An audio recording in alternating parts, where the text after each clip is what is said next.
I'm an ER doctor, and there are nights when the fluorescent lights feel like an interrogation. Of me, not the patients. This was one of those nights. Just past midnight, triage called for a room. Female in her 20s, pale, doubled over, walking like each step was a negotiation. Registration whispered what they always whisper when they're trying to be kind about something cruel. She doesn't have insurance. She says she tried urgent care, but they turned her away. She came here because she knows we have to see her. EMTALA is a law. It doesn't make anyone less scared. Her name was Katie. She clutched her sweatshirt to her midline like it was the last thing keeping her stitched together. "Please," she said, eyes glassy and determined in the same breath. "Just help me." She'd waited too long. 5 days of, maybe it's just irritation. 2 days of, this can't be real. And 1 night of, if I don't go now, I won't go at all. Vitals: tachycardic, low-grade fever, borderline BP, respirations shallow with pain, no obvious external trauma. When I asked where it hurt, she stared at the floor, jaw tight, shame fighting with survival. She pointed lower. I have a tone I use for moments like this. Soft edges, crisp center. "We'll do this gently," I said. "You're safe here." The nurse drew the curtain, dimmed the overheads. We set up for a pelvic exam. Sterile tray, warm light, chaperone at the bedside, consent documented. I explained every step before I touched anything. Fear doesn't just live in bodies. It lives in the spaces between words you don't say. The moment my light found the tissue, my breath hitched. Movement where there should never be movement. Tiny, pale bodies, writhing against mucosa, already angry and edematous. Myiasis, fly larvae, inside the most private, vulnerable geography a person can have. I've seen a lot. This burrowed straight past my training and into something colder. Katie heard the silence stretch and gripped the rails until her knuckles blanched. "Am I dying?" she whispered. "No," I steadied my voice. "You're not dying, but we have to work quickly." I signaled for irrigation, analgesia, broad-spectrum antibiotics, topical anesthetic. We paged OBGYN on call. We moved in the choreography you learn only after years of nights like this. What to flush, what to leave, what to send to the lab, so it can tell you what your eyes already know. While we worked, Katie's history unspooled in pieces. No primary care. 2 jobs that don't offer benefits. Rent due. A boyfriend named Mark, who, in her words, got hungry for a different life. She'd felt burning and an odd smell 5 days earlier.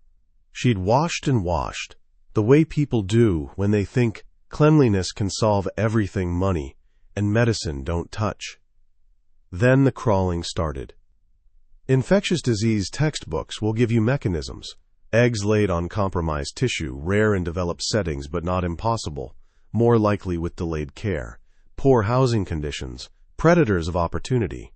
They won't tell you how it feels to realize a human being delayed care, because a number on a bill is harder to face than pain.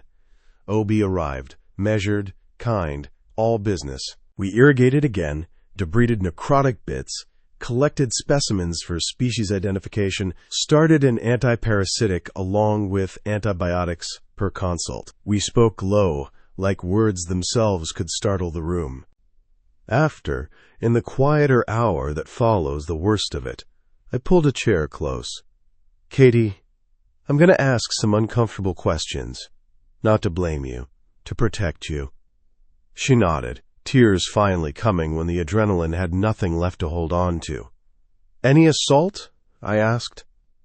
"Any possibility someone interfered while you were asleep or intoxicated?" "No," she said, decisive, then softer. "I don't think so." "Any new partners? New soaps or products? Hot tubs? Pets? Travel?" She shook her head. Then, "It started 2 days after I saw Mark. Do you feel safe with him?" A pause stretched, long enough to make its own diagnosis. "He used to be gentle," she said. "Lately he talks about being done with being a nobody. He's out late with guys who flash money and promises. He says weird things, like an offering always costs something. I don't know why that stuck. I don't put stock in urban legends. But bodies collect stories, and sometimes they rhyme in ways textbooks don't. I've heard night shift nurses talk about curses with the same cadence they use for pressure ulcers and sepsis screens, not because they believe in demons, but because sometimes what presents like biology feels like it's borrowing a script from somewhere darker. We admitted Katie for observation. Through the glass, I watched her sleep in fractured pieces, waking at midnight to whisper a prayer I couldn't hear. By morning, the fever eased. The tissue looked cleaner, less inflamed. The lab called with early notes. Likely Lucilia serracata, green bottlefly, common in wound myiasis. Common is relative. It didn't feel common. Social work came by to set her up with community resources, sliding scale clinics, a patient assistance form for meds, paper shields against a world that bills you for the privilege of surviving.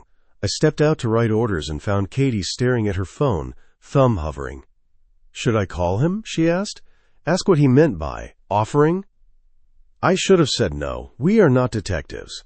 But truth matters in medicine because it changes what you watch for when the lights go down. "If you call," I said carefully, "put it on speaker. I'll be right here. If it feels unsafe, hang up." She dialed. He answered too fast. Voice smoothed into something that used to be charming and now felt polished, to hide the grain. He asked about her like a man asking about a delivery window. "I got sick after we were together," Katie said, keeping it light. "Doctor says it was a kind of infection, something unusual." Silence. Then a low laugh that didn't sound like any laugh I'd put near a human relationship. "People get sick," he said. "That's life, a beat. Some of us make moves. Some of us get in the way." "Did you do something to me?" she asked, voice shaking. "You were useful," he said, and the way he said useful made my skin go cold. "Everyone wants in. Everyone pays." Katie ended the call. She didn't cry. She went very still, a kind of stillness I recognize from trauma bays when the news finally lands and the body turns itself into a container. We filed a report, not because we could charge him with a parasite. There's no checkbox for that.